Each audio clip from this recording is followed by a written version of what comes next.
KBS 1TV가 시사기획 창을 통해서 태양광 복마전을 보도했다가 청와대와 이 공방을 벌인 적이 있습니다. 이 시사기획 프로그램에는 문재인 대통령도 등장하고 상당히 중요한 실세들이 등장합니다. 왜 유독 문재인 정권은 태양광에 집착할까요?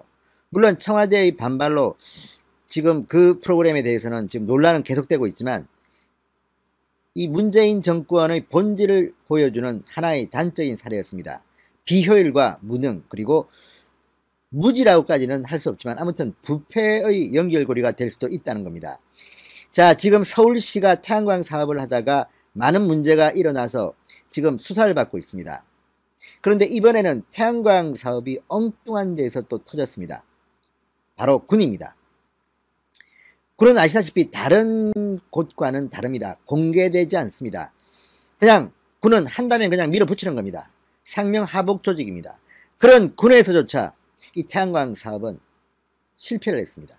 심지어 지난해 무려 500억 규모의 이 태양광 계획을 세웠다가 올해 전격적으로 철회했습니다. 그만큼 지금 군에서 태양광 사업 문제가 심각합니다. 자, 77억 원의 국방 예산을 투입해서 이 태양광 설비를 했는데 실제로 절감한 누적 전기료는 6억 원에 불과하다는 이런 충격적인 결과가 나왔습니다. 이런 것들을 보면 지금 문재인 정권은 그냥 막연히 태양광은 좋은 것이고 원전은 나쁜 것이다, 이런 선입관에 젖어 있는 것은 아닌지, 아니면 혹시 또 중국의 이 태양광 관련 업자들하고 결탁된 일부 브로커들이 돈을 벌기 위해서 이렇게 부풀리는 것은 아닌지. 지난번 물 날릴 때는 이 태양광 패널 때문에 산사태가 일어났다는 이런 비판적인 보고도 나왔습니다. 이렇게 무리를 빚고 있는데도 왜 태양광에 이렇게 집착하는지. 참고로 북한은 태양광 참 좋아합니다. 우리 같은 나라가 왜 태양광 같은 이런 검증되지 않고 문제가 많은 비효율적인 곳에 돈을 써서 논란을 일으키는지. 심지어 저수지에 태양광 패널을 해놓으면 미관 다 해칩니다. 환경에도 좋지 않습니다. 철거 비용도 만만치 않습니다. 왜 문재인 정권은 이렇게 태양광에 집착하는지 모르겠습니다. 다 이유가 있겠죠. 부패 구조와도 연관이 있다는 그런 의심이 듭니다. 진성호의 융단 폭격 시작합니다. 대한민국 군을 융단 폭격합니다.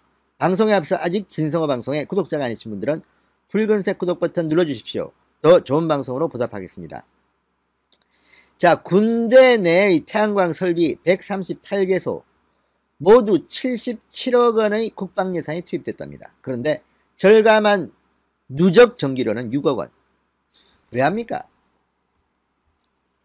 자, 그리고 무엇보다 충격적인 것은 지난해 군이 국방 중기 계획에서 500억 규모의 태양광 설비 확충안을 세웠다는 겁니다. 그런데 올해 철회했습니다.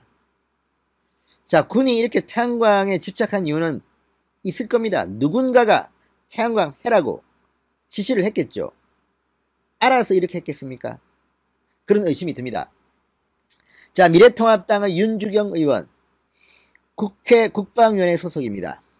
그리고 국회 예산결산위원회 검토보고서, 이걸 종합해보면 2007년부터 지난해까지 국내 138개소의 태양광 설비에 투입된 예산은 모두 77억 6,700만 원입니다.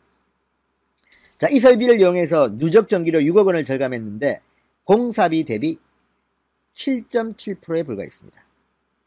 육군 종합보급창, 공군 18전투 비행단, 이런 곳에 태양광 설비 설치 부대의 월 평균 전력 소비량 대비 태양광 설비의 전력 생산량은 0.04%에 그쳤다고 합니다. 자, 이렇게 설비 효율이 떨어지는데도 국방부는 지난해 굉장히 충격적인 계획을 세웁니다. 2020에서 2024까지 국방 중기 계획을 세웠는데 여기에 보면 향후 500억 원대 규모의 태양광 설비를 확대하겠다는 내용을 집어넣은 겁니다. 이 기한자가 누군지도 이거 한번 알아봐야 됩니다. 자, 문재인 대통령이 영화 한 편을 보고 탈원전 정책을 결심했다는 그런 비판들이 나옵니다. 그 사실 유무는 따져봐야겠지만 이렇게 즉흥적으로 만약 정책을 만들었다면 참으로 한심합니다. 지금 한국전력, 그렇게 우량 기업이던 한국전력이 문재인 정권 들어가서 이 탈원전을 하면서 지금 굉장히 부실한 기업으로 변질되고 있습니다. 한전은 주주들이 있는 회사입니다. 지금 문재인 대통령도 이미 고발당했습니다. 문재인 대통령이 퇴임한 뒤 이런 소송이 어떻게 될지도 한번 지켜보겠습니다. 아무튼 지금 한국전력은 상당히 경쟁력이 추락하고 전기료를 올리지 않으면 버티기 힘들다는 그런 전망도 있습니다. 자, 문재인 정부가 나온 뒤 탈원전 정책과 맞물려 태양광 같은 신재생 에너지 관련 설비를 확충하는 방안들을 추진해 왔습니다. 특히 민주당 소속 지자체장이 있는 서울시 같은 데는 참 열심히 이 태양광 사업을 했습니다. 그러나 결과는 어떻게 나와 있습니까? 지금 허인회 씨 같은 사람은 지금 수사를 받았던 것으로 알고 있습니다. 자, 지금 이렇게 이 태양광 설비를 하면 유지관리비가 또 많이 듭니다. 그러면 이것 할 수 없고, 또 이 태양광 패널 같은 것을 이제 설치한 걸 갖다가 폐기하려면 이것도 환경 문제, 돈 문제가 생깁니다. 게다가 바람이 불거나 뭐 무슨 일이 생기면 이것도 말짱 도둑이 됩니다. 애프터 서비스 돈도 상당히 많이 든다고 합니다. 그런데 왜 이렇게 태양광에 집착하는지 알다가도 모를 일입니다. 자, 이런 현실 때문에 이 작년에 세웠던 500억 규모의 태양광 설비 확대 계획은 올해 철회했습니다. 취소했습니다. 자, 결국 국방부가 이렇게 2021-2025 국방중기계획에 반영하지 않기로 한 것은 오죽하면 그렇게 했겠냐는 생각이 듭니다. 국방부가 바보입니까? 문재인 정권이 좋아하는 태양광 안 하겠답니다. 결국 백기를 든 겁니다. 자, 윤주경 의원은 이렇게 말합니다. 국방환경 변화에 따라 가뜩이나 부족한 국방 예산을 경제성도 없는 태양광에 낭비해서는 안 된다. 태양광 설치 부지에 대한 다른 활용 방안을 강구해야 할 것이다. 이렇게 말했습니다. 자, 어쨌든 윤주경 의원 소원했습니다. 조국 백서에 맞설 수 있는 조국 흑서, 이런 별명이 붙은 책이 오늘 서점에 깔립니다. 바로 진중권 전 동양대 교수 등 5명이 쓴 문재인 정권의 문제점을 속속들이 파헤친 책입니다. 상당히 아프게 썼습니다. 조국 전 장관이 지금 대한민국 민주주의 위기를 불러온 장본인이다, 이런 분석이 있습니다. 그리고 문재인 대통령이 왜 노무현, 김대중과 다른가, 그리고 문재인 대통령은 왜 갇혀 있는 것 같은지, 자, 586이 어떤 역할을 하는지. 자, 이들은 모두 진보 진영의 인사들입니다. 그래서 보수 진영보다는 문재인 정권의 비밀, 약점 더 잘 알고 있는 것 같습니다. 굉장히 아프게 다 까발기고 있는 듯 싶습니다. 자, 이 책 어떤 내용이 담겨져 있을까요? 중앙일보가 상당히 조리 있게 이 책의 내용을 요약했는데, 이것을 보면 지금 문재인 정권은 정말 굉장히 위험하다는 생각까지 듭니다. 진성호의 융단 폭격 시작합니다. 문재인 정권을 융단 폭격합니다. 방송에 앞서 아직 진성호 방송의 구독자가 아니신 분들은 붉은색 구독 버튼 눌러주십시오. 더 좋은 방송으로 보답하겠습니다. 자, 책 제목, 한 번도 경험해보지 못한 나라입니다. 한 번도 경험해보지 못한 나라. 문재인 대통령이 했던 발언을 그대로 따왔습니다. 부제는, 부제가 더 재밌습니다. 민주주의는 어떻게 끝장나는가? 민주주의는 어떻게 끝장나는가? 한 번도 경험해보지 못한 나라, 민주주의는 어떻게 끝장나는가? 책 제목에서 이미 여러분들은 상상하실 수 있을 겁니다. 자, 이 책의 저자의 면면도 상당히 재밌습니다.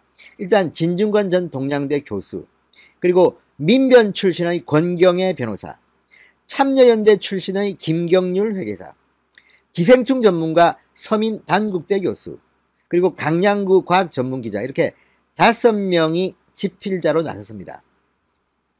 이 5명이 주거니 받거니 대담을 한 내용을 정리한 책입니다.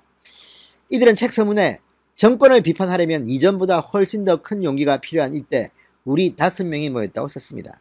독수리 오형제, 독수리 오남매, 이렇게 부를 수 있을 것 같습니다. 자, 이들은 알렉트 군단과 싸웠던 독수리 오형제는 지구 모든 이들의 지지를 한몸에 받았지만, 우리 5명은 입법 행정을 장악하고 사법권마저 가지려는 초강력 정권과 싸워야 하는 데다 지구인을 가장한 수많은 문팬들의 음해와도 싸워야 한다. 하지만 우리는 자신 있다. 저들이 선전과 선동, 날조로 싸움을 거는 반면 우리는 오직 팩트와 논리로만 승부하니까, 이렇게 썼습니다. 자, 책은 모두 7개 장으로 구성됐는데 주제마다 한 명의 사회자, 전문가 2명이 대담을 진행하는 방식으로 저술됐습니다. 자, 조국 백서에 맞서는 조국 흑수라는 별명이 붙은 이 책, 오늘 나오면 상당히 센세이셔널할 것으로 보입니다. 자, 이들은 이 문재인 정부와 더불어민주당이 민주주의에 어떻게 역행했는지를 되짚고 있습니다. 진중권 씨는 이렇게 말합니다. 민주당과 문재인 정부의 주축인 86세대, 문제의 핵심으로 꼽았습니다. 이들로 인해 민주당의 성격이 완전히 달라졌다. 이건 진보주의자의 방식이 아니라 트럼프의 방식이다. 민주당이 이렇게 바뀐 건 조국 사태가 결정적이었다. 권력이 조국을 옹호하면서 온갖 허위와 날조를 일삼았다. 이 사태 자체가 평등과 공정과 정의를 무너뜨리는 것이었다. 문재인 대통령이 갇혀있는 것 같아. 조국 사태만 해도 그저 상식만 가지고도 판단이 돼야 하는 것이다. 자, 그런데 문재인 대통령은 상식이 없나 보죠. 제대로 판단을 못한 것 같습니다. 진중권 씨는 말합니다. 신년 기자회견에서 조국 전 장관에게 크게 마음의 빚을 졌다고 이야기하는 걸 들으니 황당하더라. 오히려 사태 초기에 대통령이 나서서 정리를 해줬어야 했고 조국을 지지한 윤건영 국정상황실장을 내쳤어야 했다. 이렇게 말했습니다. 자, 그리고 김대중 노무현 정부와도 비교했습니다.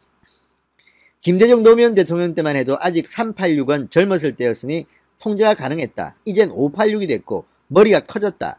사표 같았던 두 분이 안 계시는 상황에서 그들이 당을 장악했다. 586이 당을 장악했다는 겁니다. 노무현 대통령은 자신의 능력과 인기에 기반했다면 문재인 대통령은 이들에 의해 기획된 존재. 어쩌다 박근혜 탄핵이라는 사건을 만나 쉽게 집권을 한 것이다. 문재인 팬덤은 만들어진 팬덤이지 진짜 팬덤이 아니다. 노무현 팬덤의 그림자 같은 것이다. 이렇게 격화시켰습니다. 자, 서민 교수는 이렇게 말합니다. 팬덤이 대통령을 지키겠다고 나서는 순간 그 팬덤은 나치 때 게슈타포가 그랬던 것처럼 정권에 대한 건설적 비판마저 봉쇄하는 친위대로 전락할 위험이 있다. 지금 소위 문팬이라 불리는 문재인 대통령의 팬덤이 보이는 모습이 바로 그렇다. 자, 어쨌든 이 문재인 대통령 그리고 민주당 정권에 대해서 아주 아픈 비판을 지금 내놓고 있습니다. 이들은 팬덤을 움직이는 설계자로 유시민, 김어준을 꼽았습니다. 강양구 기자는 논리를 제공해주는 사람이 유시민, 김어준 씨 등이다. 프로파간다 머신, 선동기계, 아키텍트, 설계자 역할을 하고 있다. 이렇게 말했습니다.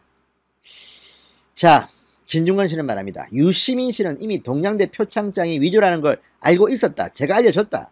흥미로운 건 그가 취한 태도다. 표창장이 실제로 가짜라 하더라도 큰 문제가 아니라는 것이었다. 김어준에 대해서는 약간 사이비 교주 같아. 자기가 말하는 것을 자신이 그대로 믿을 수도 있다고 본다. 웬만한 사람들은 거짓말을 할 때 겉으로 티가 나게 마련인데 김 씨는 그냥 고한다. 자기의 거짓말을 스스로 믿어버린다. 이렇게 주장했습니다. 자, 이들은 또 이 조국에 대해서 한마디 했습니다. 서민 교수, 현 집권층이 사법부 장악까지 노리는 것 같아. 이대로 간다면 조국 전 장관의 재판도 무죄가 나오지 않을까 싶다. 그 경우 조국이 대선에 나설 수도 있을 것이다. 이렇게 전망했습니다. 진중권 씨, 결과가 어떻게 나오든 재판은 오래 걸릴 것이다. 대선에 나서려면 늦어도 1년 전에는 캐스팅이 돼야 한다. 다만 주요한 혐의에서 무죄가 되면 뭐 좀 해보려고 나서는 상황은 충분히 예상할 수 있다. 조국 한번 나와보십시오. 대통령 후보로. 볼만할 것 같습니다. 자, 어쨌든 이 5명은 진보진영에서 활동한 사람들입니다. 따라서 참여연대, 민변, 뭐 이런 쪽의 분위기, 또 무엇보다 조국을 잘 알던 국가하던 진중권 씨, 이들조차도 지금 문재인 정권에 대해서는 학을 떼는 것 같습니다. 아무튼 이 책을 읽어보면